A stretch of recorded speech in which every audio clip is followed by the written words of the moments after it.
دلم میخواست تا آن ماه بانو در برم باشد.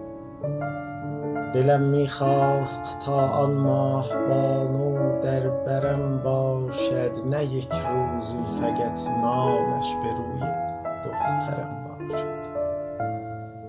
چنان بودم گرفتارش که می ترسیدم از آن دم که بی او مرگ چون آید که جان دیگرم باشد. مرا با خویش بود عهدی که حتی سر دهم هرگز مبادا هیچ کس جز آن پری رو همسرم باشد. عروسی می کند امشب همان یاری که من هر شب دعاها کرده بودم تا عروس مادرم باشد. فلک او را گرفت از من، فلک او را گرفت از من، نمیدانم که بعد از این درون آسمان دل که تنها اخترم باشد.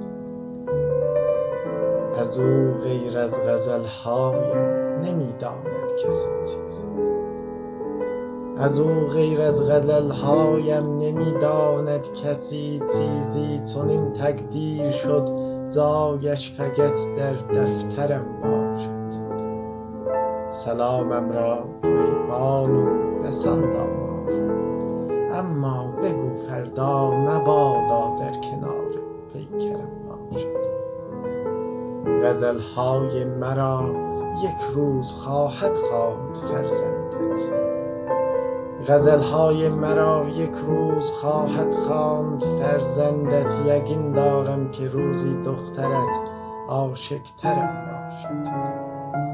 خدا حافظ تو ای مهتاب اشعار معین، زین پس بیا سوی مزار